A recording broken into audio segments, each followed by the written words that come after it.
Boss Buds, dapat magpa-drug test si BBM. Wala na nga yun sa ano, ayaw nga nila eh. Ayaw kasi nila mga simpleng solusyon eh. May problema. Alam nyo kung anong problema talaga ni BBM? No? Yung masyadong ang sinundan niya, napakataas ng kalidad na leader. No? Tapos sumunod siya ron. At hindi niya nasundan yung yapak nun. Umiba kagad siya eh. Nagbago kagad ng estratehiya eh. Bumanat kagad sa anak eh. Yun po yun. No? Yung sinasabi ninyo, simple lang po yan eh. Drug test, di ba? Kaya lang, ang bigat po kasi. Pwede talagang ignore yan ni BBM. Kaya lang ang bigat na nag-akusa sa kanya eh. Si Tatay Digong. Yung kredibilidad ni Tatay Digong versus kredibilidad ni BBM, ang layo. Yun ang problema eh. Di ba? Okay. Magkano ulit yung AKAP budget ng senador? Mas malaki ba siya sa budget ng Vice President? Oo naman. Ang budget po ng alam niyo ang budget po ang budget po ng Vice President. Wala pa pong 1 billion. Milyon lang po ang pinag-uusapan natin sa OBP. Humihingi po ng 2 point something billion, binigay lang po 700 million lang. Ang layo naman. Bilyonan po lahat ng budget. OBP po, milyon lang ang mga pinag-uusapan natin. Tapos doon sila naghahanap. Yan yung problema sa inyo eh. Mahilig kayong i-persecute nyo sa budget, sa pera si BP Sara, hindi naman kayo malilinis pagdating sa pera. Kayo yung ubod ng daming problema pagdating sa pera. Kayo yung maraming usapin sa pera. Alam niyo yun? Kaya hindi kayo believable. Yung impeachment ni BP Sara, okay, given po. Pagpalagay na natin na ipagpalagay lang natin, halimbawa lang. Malayo po itong mangyari pero halimbawa lang po. Dumating yung ICC, may warrant of arrest. Dahil hindi tayo member country, hindi nila maaresto, nagpatulong sa Interpol. Ang Interpol po, hindi po yan mga Amerikano, hindi po yan mga dayuhan na pupunta rito. Itatap lang din po niya yung PNP. Pwedeng may dadakip kasi sila Torre, walang pakundangan yan. Pwedeng itap si Torre, siya dadakip. Ito po ngayon ang question. Di ba? Yung ililipat lang sa correctional si Attorney Zulaika Lopez. Nakita nyo po yung reaction? Instantly. Biglang nagdagsaan yung tao sa EDSA. Dumami po, libo-libo na. Araw-araw, sustain. Kung hindi binakuran yung EDSA sign, tuloy-tuloy yun eh. Na libo-libo araw-araw eh.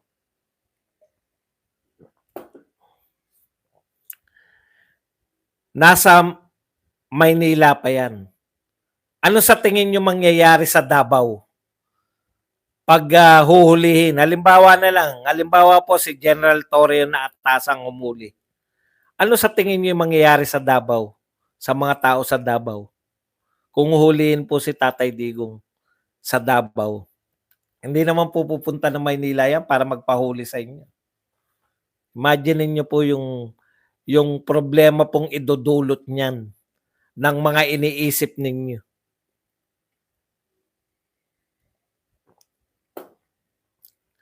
Pinagtatangkaan nyo palang impeach si BP Sara, 2 milyon na yung nagpakita sa Luneta eh. Di ba? Sa tingin ninyo walang milyon na lalabas para tutulan yung gagawin ninyong panghuhuli sa pinaka magaling na Pangulo ng Pilipinas, pinakamaraming nagawa. Wag na tayong magbulahan. Wag na tayong mag-ikutan. Lahat ng presidente, nilalahat ko na. Maski yung tatay nitong presidente natin ngayon. Walang panama kay Duterte yan sa dami ng nagawa.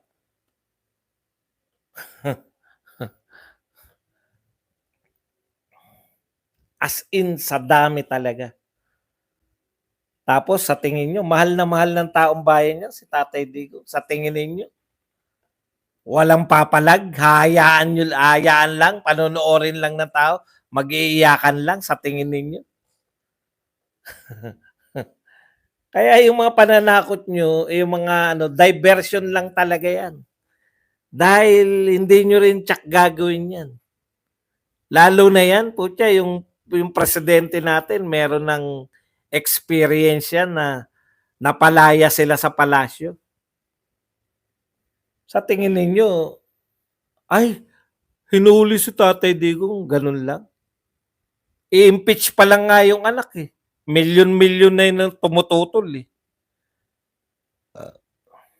Yun pang huhulihin nyo yung amang naglingkod at hindi nagpayaman. Yun yung maganda kay Tatay Digong.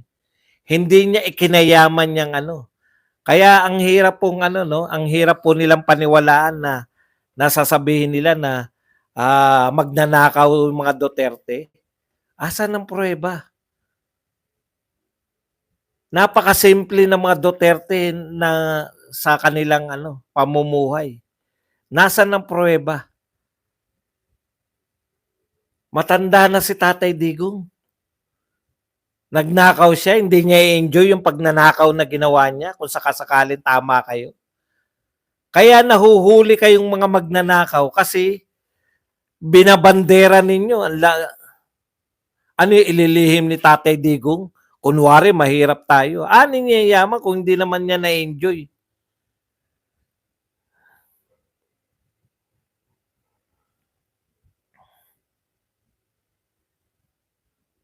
Sa tingin niyo papayag yung taong bayan? Maniwala ako sa inyo.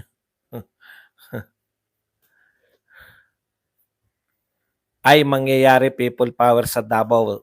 Tapos lahat ng kampo ng sundalo sa Visayas at Davao kakampi kay PRRD. Tama, wala naman kasi silang totoong kapangyarihan para litisin ng mga tao sa kanilang home country dahil wala silang authority manghimasok sa judiciary ng isang bansa. Mga bansa nga nila, hindi nila maayos eh. Tama ko, Boss Badong, si Marcos Sr., 20 years na umupo. Ang daming ninakaw. Ngayon si Marcos Jr. naman, 2 taon pa lang. Ubos ng pondo ng bayan. Lahat ng ahensya pinagperahan. Tsaka yung benta talaga, as in benta. Alam niyo yung nilabas ni Recto? Di ko talaga makakalimutan eh. As little as 200 square meters. Kasi laki na lang ng basketball court to. Naari-arian ng pamahalaan, ibebenta pa, ganun na. Ilang taon pa. Pangatlong taon, ganun na kaliliit yung binebenta. Kumbaga sa mga adik sa bahay, naibenta na lahat ng gamit, pati tabo, kutsara, plato. Porselanang plato, may bumibili din. Kung benta mo na 5 piso isa, porselana eh. Yung mga nakatabing kubyertos na hindi alam na ng adik na silver pala. Putya, para tayong yung sa gagawin ni Recto, para ng pako na, ibebenta na pako eh.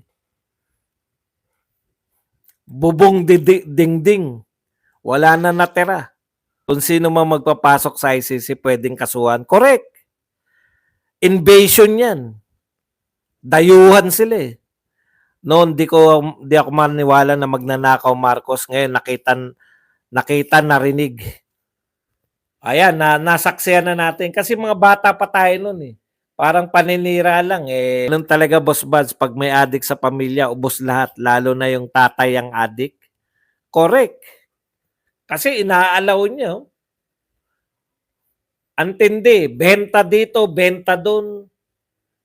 Tapos, utang dito, utang doon. Asan yung project ng mga yan? Asan yung mga pinagbentahan? Wala lang. Pang-ayuda lang lahat ni Martin. Ayuda lang lahat. Ang gobyerno 'to, gobyernong ayuda. Walang pandemya, ayuda. Tanungin mo naman ang mga tao, nakatanggap ba kayo ng ayuda nung panahon ni Tatay Digong? Nakatanggap. Ngayon ba nakatanggap kayo? Wala. Oh, patay. 'Pag wala na mabenta, ano na ibebenta niya? Boss Buds, meron na bang nag-file sa Supreme Court tungkol sa BICAM budget ng 2025? Inihanda na po ni Congressman Ungab, magpa-file po siya. Naghahanda na rin po yung grupo nila Cielo Magno, magpa-file po sila. Meron pala talagang enrolled bills, Boss Buds. Y- ah, kung eto po pakinggan niyo po ako. Yung salita pong enrolled bill, yun na rin, yun na nga po yun. Yun na nga po yun, yun yung bicameral committee report. Yun na po yan. Pagka, iniiba lang po nila tawag Bicam po. Yan na po yan. Kung ano man ang gusto nyo itawag, pwede nyo rin tawagin na General Appropriations Bill.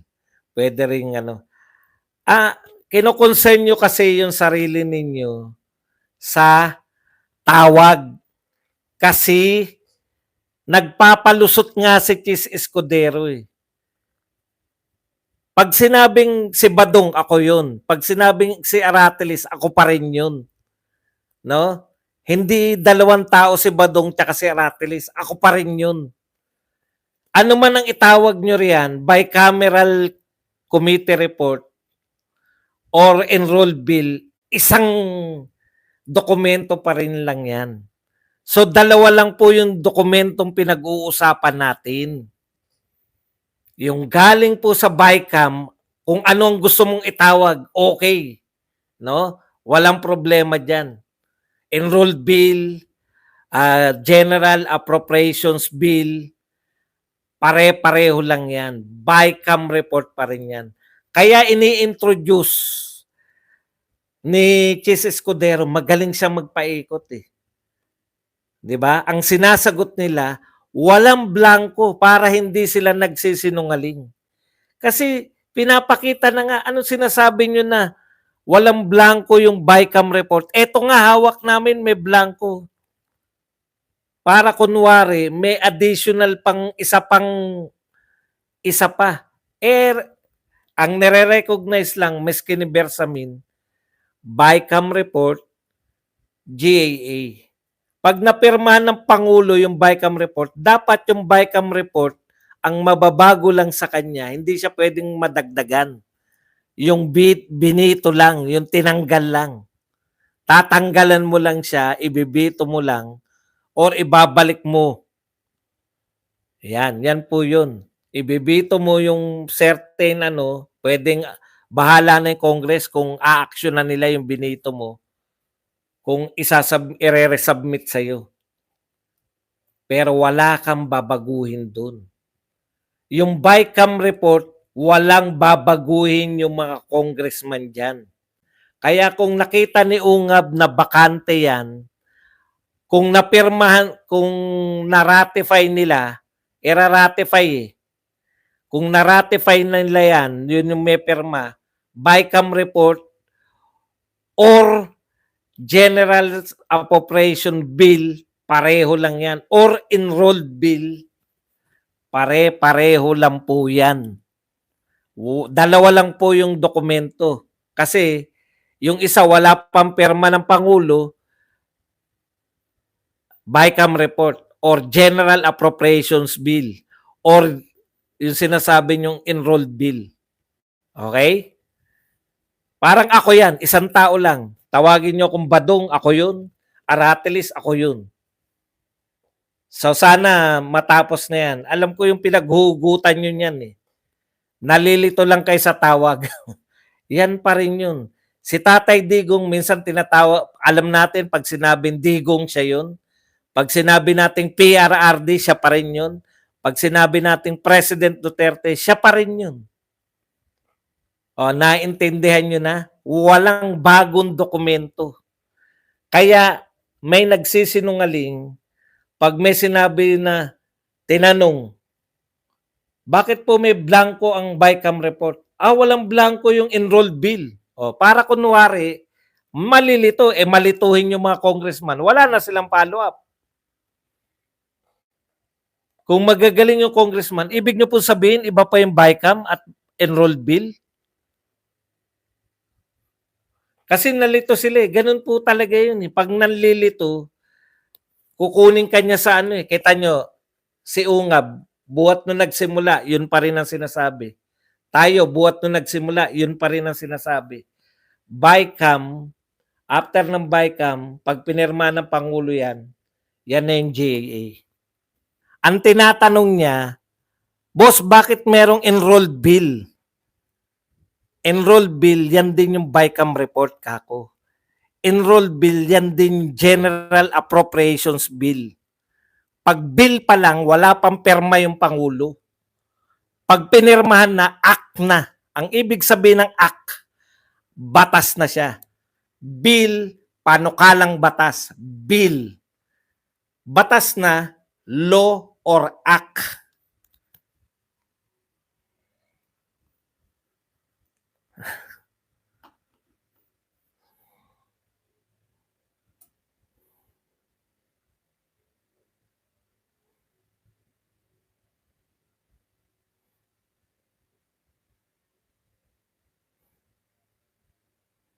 Si Pierre, di ba may binentang assets natin ng panahon niya? Di ba wala naman, salamat. Kung meron man, walang yung talagang ganito kalaki na talagang 28,000 na piraso.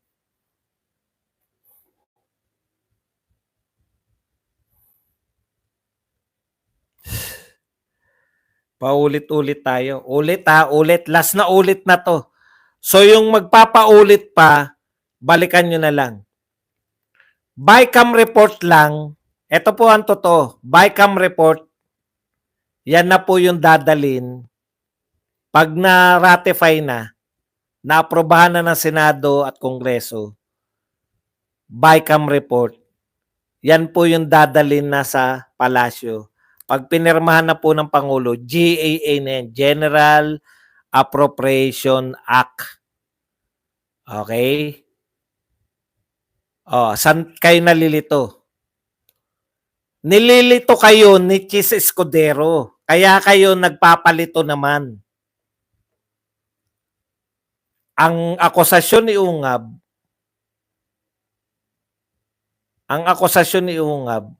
may blanco yung mga BICAM.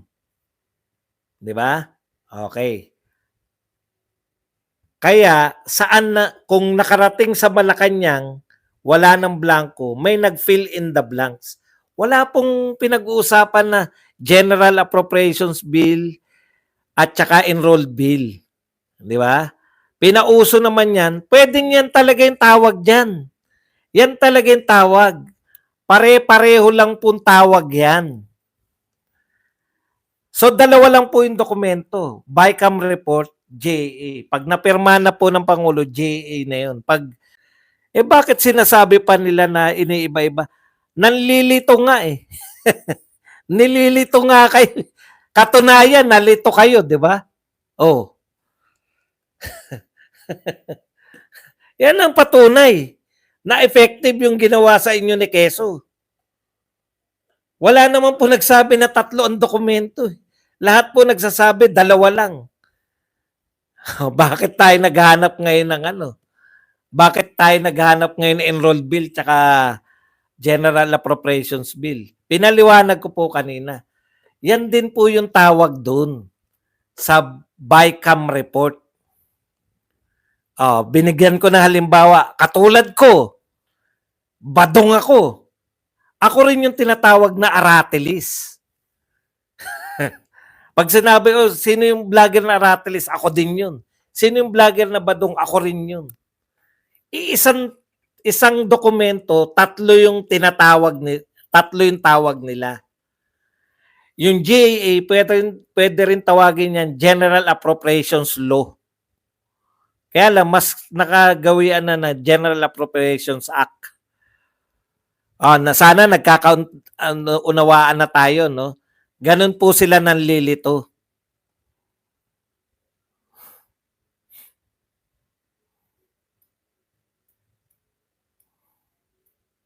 Correct.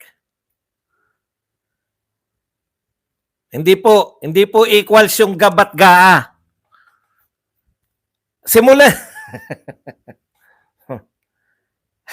Simulan niyo po kasi sa dalawa lang yung dokumento. Ito po.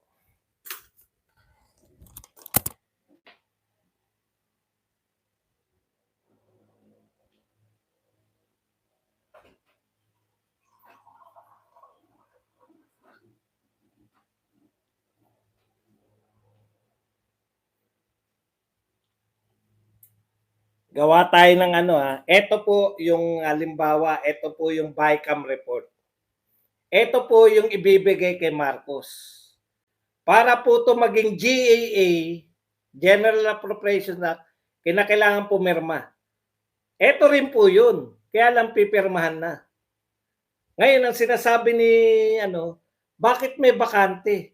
Pero nung papunta rito sa Malacanang, pwede yun, yung sinasabi ni Bersamin. Nakita nila wala namang wala namang blanco. Same lang po yun, no? Same lang. No? Ang pagkakaiba lang, eto wala pang pirma ni Marcos. Eto may pirma na ni Marcos. Hindi po pwedeng magkaiba. Dahil eto, pipirmahan mo lang. Babawasan mo lang, may tubig dyan, puno to. Nagbawas lang si Marcos. Tsaka pumirma siya. Yung pagbabawas, hindi pwede magdagdag. Pwedeng magbawas. B2 ang tawag sa pagbabawas, B2. So, dalawa, wala pang pirma, BICAM report. May pirma na, pumirma na, binawasan yung tubig, pwedeng magbawas, bawal mag-igib. B2 yung tawag sa pagbabawas, General Appropriation Act, GAA. Ano yung GAB? BICAM report din yun. Alias niya. Ibang tawag sa kanya. Ano yung enrolled bill? BICAM report din yun. Tatlo ang tawag sa BICAM report. Isang dokumento, tatlo tawag. Naintindihan niyo po? Pag hindi niyo pa naman naintindihan yan. Yun nga po yung sinasabi ni Ungab na between BICAM, yun po yung panlilito. Pero wala na po yun eh. Pag inapprove na po yan ng BICAM at niratify na, approve na, bago naman nila pirmahan yan ng mga congressman, na-ratify na yun po yung tawag sa pagpirma nila, ratify. Okay? Na-ratify na po.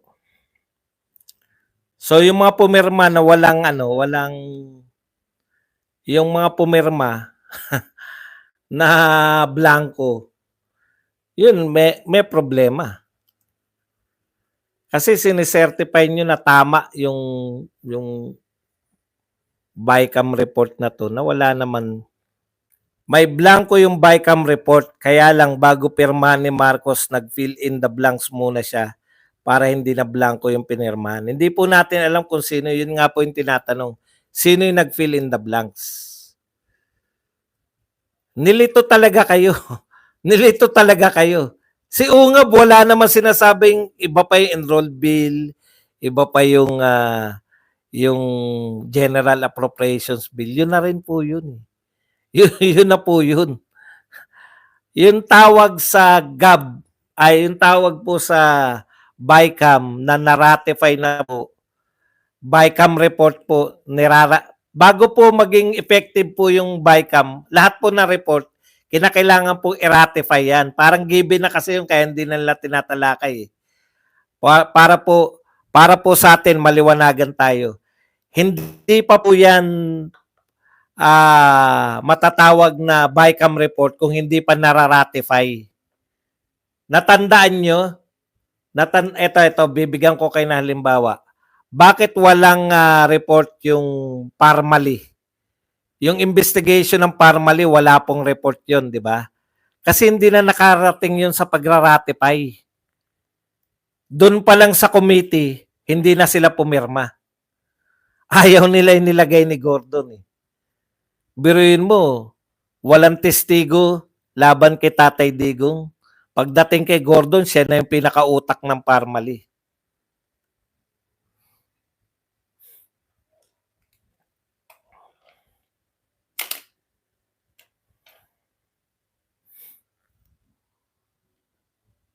Okay, kung di po kayo naniniwala, kung hindi po kayo naniniwala, sige, okay lang po. Tanong nyo na lang sa mga gusto nyong paniwalaan. Yan. Sabi ni Raul Rafael, magkaiba raw yun. O, di tatlo na po ang dokumento. Ganun ba? Nasa sa inyo po. Nasa sa inyo po yan.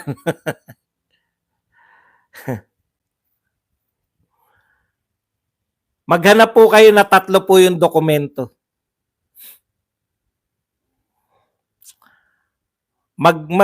Hanap po kayo na isang mambabatas na nagsasabi na tatlo dokumento. Lahat po yan, dalawa lang. BICAM report, GAA. Ngayon, kung ano man yung gusto nila itawag dyan sa BICAM report po yan. Yan po yung official, di ba? Nililito nga kayo. Nalito naman kayo. Ngayon, kung sinasabi nyo po na may 200 pages at saka bakit may 4,000 pages, madali lang po ipaliwanag yan. Pero hindi ko na po ipapaliwanag. Kayo naman na magpaliwanag. Sabi nyo, magkaiba eh. Nanawa na ako. Sinasabi nyo, may BICAM report, meron pang magaganap na tinatawag na enrolled bill, meron pang GAB na iba pa yun, bago maging ano. Ang sabi ng lahat ng marunong sa budget, BICAM report at JA lang. Ngayon, may pinagdadaanan pa sa inyo, kaya kayong lituhin. Ngayon, kung ayaw nyo maniwala sa paliwanag ko na totoong-totoo, ano magagawa natin? Maghanap na lang kayo ng patunay na may tatlong bill.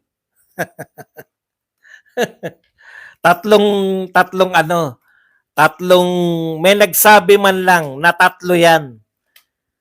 Iba yung BICAM report, iba yung enrolled bill, iba pa yung JA. Kaya walang problema. Sa inyo, gusto nyo yung paliwanag ni Chis Escudero Ano magagawa ko? Di ba? BICAM, di ba? May BICAM.